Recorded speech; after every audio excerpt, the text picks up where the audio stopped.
Hello guys, welcome to Vijayawada anime club. So PVR వాళ్ళు మన anime ఫ్యాన్స్కి, ముఖ్యంగా స్పోర్ట్స్ యానిమే ఫ్యాన్స్కి మంచి ఎగ్జైటింగ్ న్యూస్ తీసుకొచ్చారు. అదే Haikyuu dumpster battle movie release. మన ఇండియన్ యానిమే ఫ్యాన్స్ అందరం చాలా డేస్ నుండి వెయిట్ చేస్తున్నాం హైక్యూ రిలీజ్ కోసం. ఎట్ లాస్ట్ May 31 రిలీజ్ అని అనౌన్స్ చేశారు మన పీవీఆర్ ఐనాక్స్ వాళ్ళు.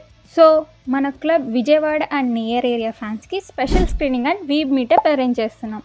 చాలా ఫన్ అండ్ ఎగ్జైటింగ్గా ఉండబోతుంది. ఇంట్రెస్ట్ ఉన్న వాళ్ళు ఫామ్ ఫిల్ చేసి రిజిస్టర్ చేసుకోండి. ఫామ్ లింక్ డిస్క్రిప్షన్లో అప్లోడ్ చేసాం, ఫాస్ట్గా రిజిస్టర్ చేసుకోండి. Now the main topic, Haikyuu series. Normal point of వ్యూలో చూసుకుంటే హైక్యూ అనేది ఒక క్లాసిక్ స్టోరీ. అంటే ఒక పర్సన్ తను సెట్ చేసుకున్న గోల్స్ని ఎలా రీచ్ అయ్యాడు అనేదే అనుకుంటారు చాలామంది. బట్ ఒక్కసారి డీప్గా చూస్తే హైక్యూ చాలా ఇన్స్పిరేషనల్ స్టోరీ. థౌజండ్స్ ఆఫ్ యంగ్స్టర్స్ని ఇన్స్పైర్ చేసింది. అసలు హైక్యూ ఎలా స్టార్ట్ అయిందో, ఎలా అంతమందిని ఇన్స్పైర్ చేసిందో, ఇంత ఫ్యాన్ బేస్ ఎలా వచ్చిందో ఈ వీడియోలో చూద్దాం.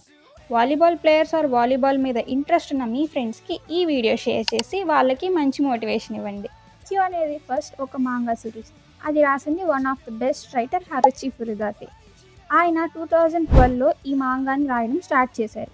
తర్వాత ఈ మాంగాని యానిమేగా అడాప్ట్ చేశారు. దానికి మొత్తం 4 సీజన్లు ఉన్నాయి. Season 1, 2, 3 and season 4 to the top. దీనికి కంటిన్యూషనే హైక్యూ డంప్స్టర్ బ్యాటిల్. ఈ స్టోరీ మొత్తం హినాటా అనే అబ్బాయి చుట్టూ తిరుగుతుంటుంది. తను వాలీబాల్లో బెస్ట్ ప్లేయర్ అవ్వడానికి ఎంత కష్టపడ్డాడో అని ఉంటుంది. ఈ యానిమే చూసే కొద్దీ చాలా ఇంట్రెస్టింగ్గా ఉంటుంది. చాలా వరకు స్పోర్ట్స్ యానిమే రియలిస్టిక్గా ఉండవు, అలా అని వాటిని తక్కువ చేయట్లేదు. ఇప్పుడు హైక్యూని తీసుకుంటే దానిలో ఏ క్యారెక్టర్ అబ్నార్మల్ పవర్స్ లేవు.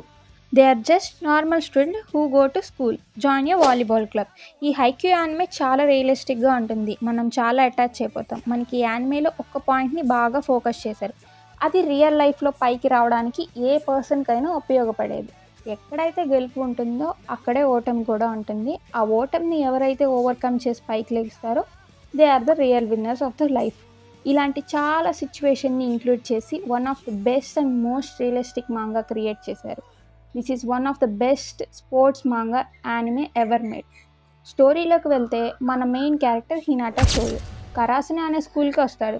ఒకప్పుడు it has the best volleyball players in Japan. But కొన్ని రీజన్స్ వల్ల they have experienced a downfall in there performance. అలానే వాళ్ళ బెస్ట్ ప్లేయర్స్ కూడా గ్రాడ్యుయేట్ అయిపోయారు. కొన్ని సంవత్సరాలు వాళ్ళని ఫాలెన్ క్రౌస్ అని కూడా పిలిచారు. But the all changed when Hinata and Kageyama came to Karasuno. ఫస్ట్లో వాళ్ళిద్దరు కాంపిటేటివ్గా ఉండేవాళ్ళు. తర్వాత they have worked together and become the best duo by mastering the quick attack. అలా ఆ టీమ్ స్లోగా డెవలప్ అవుతూ వచ్చింది. In this 4 seasons they have worked together so hard to achieve their goals, experienced losses and most importantly they learned how to back up every after lose. And ఈ May 31 వచ్చే మూవీలో నెకామా versus కరాసునా టీమ్కి ఒక match ఉంటుంది. ఈ రెండు టీమ్స్కి ఎప్పటి నుండో రైవలరీ ఉంది. ఒక రకంగా చూసుకుంటే ఐపీఎల్లో సిఎస్కే వర్సెస్ ఎంఐలా. ఈ మూవీలో మనకి వాళ్ళిద్దరి మధ్యన జరిగే మ్యాచ్ చూపిస్తారు. సో స్పాయిలర్స్ నేనైతే ఇవ్వను. మూవీ ఎక్స్పీరియన్స్ని బాగా ఎంజాయ్ చేయండి. ఇప్పటి వరకు మనం హైక్యూ ఎలా వచ్చింది, అసలు దాని స్టోరీ ఏంటి, అంత పాపులర్ ఎందుకు అయ్యిందో చూసాం. అసలు why do we need to watch Haikyuu అనే క్వశ్చన్ని చాలామంది రైజ్ చేస్తారు. ఇంకా మనకు ఏమైనా ఆన్సర్ ఇస్తే వాలీబాల్ ఎవరికి కావాలి, ఏదైనా మంచి స్ట్రాంగెస్ట్ ఎంసీ ఉన్న యానిమే చెప్పు అంటారు. ఈ హైక్యూ అనే యానిమే ఎంతో మందిని ఇన్ఫ్లుయెన్స్ చేసింది. ఈవెన్ ఇంటర్నేషనల్ ప్లేయర్స్లో కూడా చాలామంది ఇన్ఫ్లుయెన్స్ అయ్యారు. Japanese national players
next video. Bye.